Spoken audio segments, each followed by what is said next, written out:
minus 5, 4, 3, 2, 1.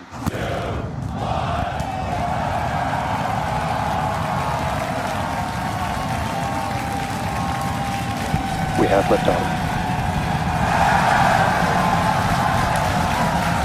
Vehicles pitching downrange.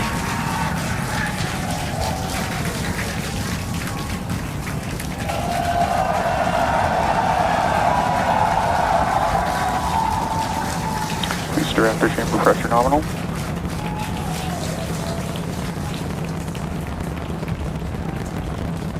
"30 seconds into the flight, the rumble's just starting to reach us here at launch control.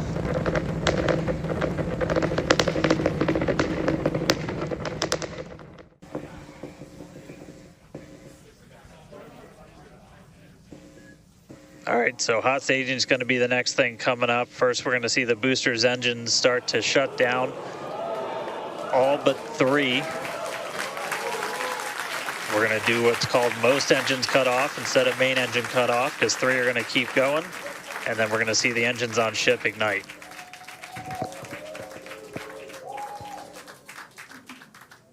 Right now, the tower team is doing their go, no go.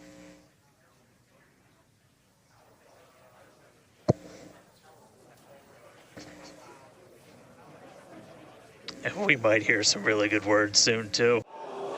And in order to... And guys, we should just be about 30 seconds away from our landing burn.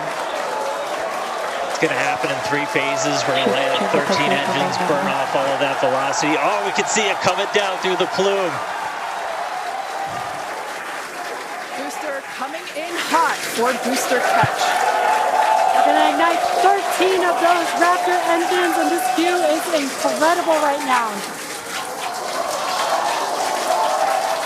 You can see how fast this vehicle is moving on the left-hand screen.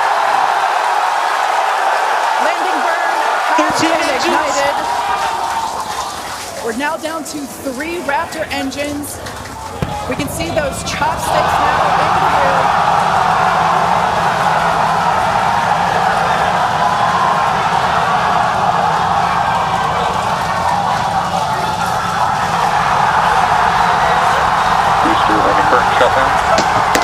Mechazilla had caught the booster.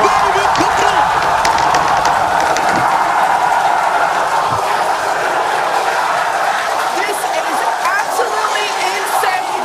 On the first ever attempt, we have successfully caught the Super Heavy booster back at the launch tower. What an incredible view! Are you kidding me?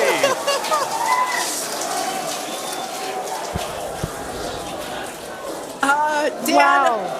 I don't know about you, but we're losing our stuff up here. Guys.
results in friction and creates a plasma field around the vehicle. We saw this in action on Flight 4 thanks to Starlink, and wow, it was breathtaking. The blanket of plasma ends up distorting communication frequency, so it's not uncommon to experience brief blackouts in communication, but hopefully that's not the case today. And Kate, that's where Starlink has just kind of been just the unsung hero and the MVP of this test campaign. I mean, it's able to give us data, not just awesome video, but also data in real time as we're going through reentry. I mean, this is something that throughout the history of spaceflight just hasn't been possible. And this is an environment that is so unforgiving, so hard to model, so hard to understand. And for the first time ever, we're able to literally watch as it unfolds in real time, get that data in real time. And we're able to do that with Starlink. And it's great for us because we get to see something. We get to see the greatest light show on the planet or off the planet. But really extreme heat that the vehicle is going to see for about the next 10 more minutes or so. Yeah, so the ship will attempt to light the 3 center Raptor engines, and those are the engines that can gimbal or maneuver or point, and they do that to help flip the ship until the engines point down so that it can land using the Raptor's thrust in the ocean. So that will happen after we get through this re-entry period. Again, now starting to see. And we also might start to see the flaps actuate a little bit here as the vehicle controls its role during re-entry. That was one of the main learning points from Flight 3 was the roll control didn't work quite as well as we wanted it to. We learned that we needed some redundancies. So we added more roll control thrusters, and we'll see those in action as well today, as that was a Flight 3 learning that worked better on Flight 4 and still enabling that same design today. Yeah. Starship has passed through 85 kilometers altitude. Flaps now have control of the vehicle. Fast. You can see the speed on the bottom right-hand corner of your screen. Starship is designed to land on Mars where there are no runways or other humans to help out. So we also want rapid reusability. So we're doing propulsive landing instead of a more traditional means like parachutes. And so we will use the engines on this vehicle to help slow the vehicle down for a vertical landing. Yeah.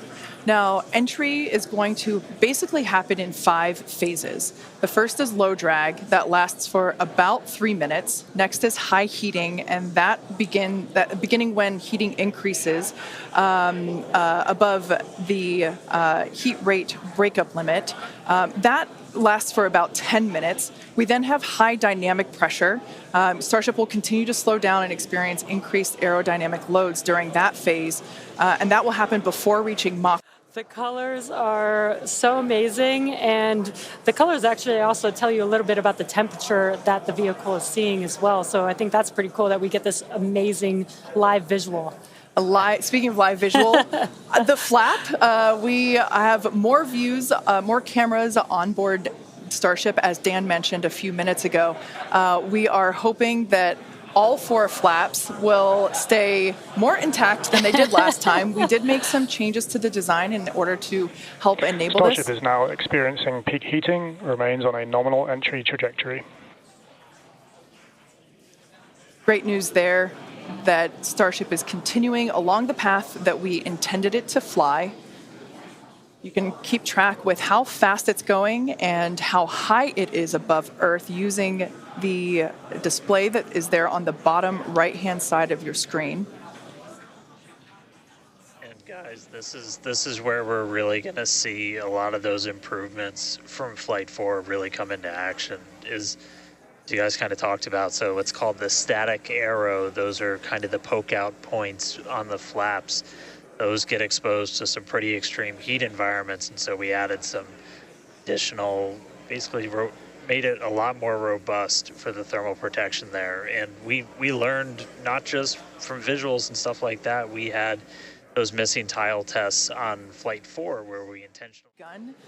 This is an indication that we are starting to flow a little bit of the super cold liquid oxygen through the hardware, through the Raptor engine, specifically the turbo pumps, to help ensure that the hardware is at the right temperature before we give a full push, a full flow of propellant at engine startup. So all of that to say, we are getting closer to the landing burn. We definitely are. And again, if you look at the bottom right hand of your screen, you can see the altitude that the ship is, and it has been slowly making its way closer and closer to Earth. We're currently at about 63 kilometers from planet Earth, and you'll see that number trend lower and lower as we get closer and continue through this reentry. Yeah, this is going to go on for a little, actually a while longer. We have about 10 minutes or so, roughly, before we execute the landing, the ignition. Flight, it's coming back through the Earth's atmosphere. It was above the Earth's atmosphere in space where there was no friction. We can obviously see heat as evidence of that friction buildup. The atmosphere is actually helping to slow the vehicle down. If you're watching the telemetry in the bottom right-hand corner of your screen, you can see that speed decelerating rapidly.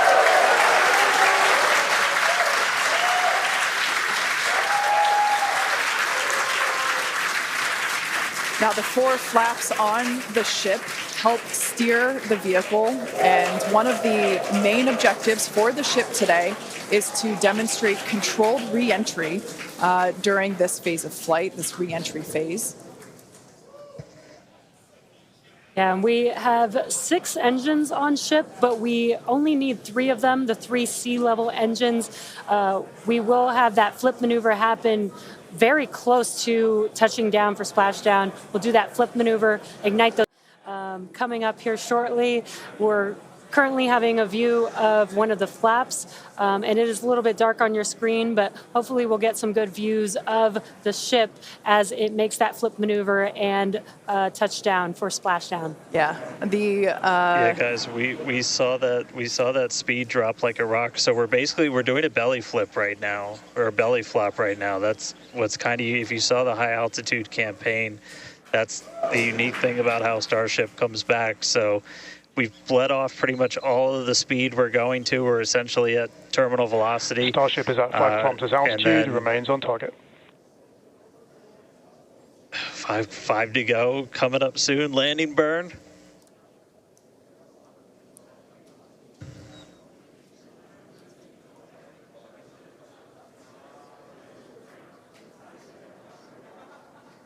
Two kilometers away.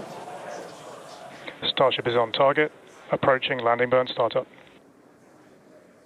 So keep an eye on the bottom right-hand side of your screen as well. That will be the indicator when the Raptor engines ignite, if we are unable to see that illumination ourselves. Landing burn startup. What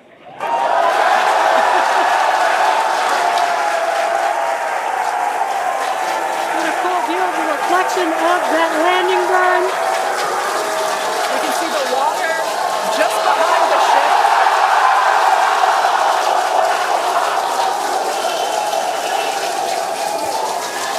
Starship has landed. An incredible view. I think it is safe to say we have a ship in the water. Touchdown! That is a live view from the ocean surface. What an incredible end to Starship's journey. A live view from a buoy that we had out at the landing zone. An incredible view of ship landing just about on target as they were calling out. That was amazing. And we were not intending to recover any of the ship's hardware, so that was the best ending that we could have hoped for.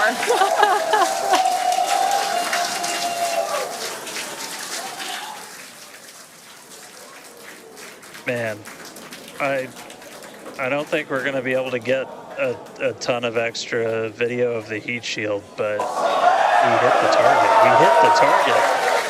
Yeah. I mean, you know we hit the target because we had these buoys placed in a pretty specific spot, so wow. What a day. I feel like that's what I get to say. What a day. I mean, everything started off today with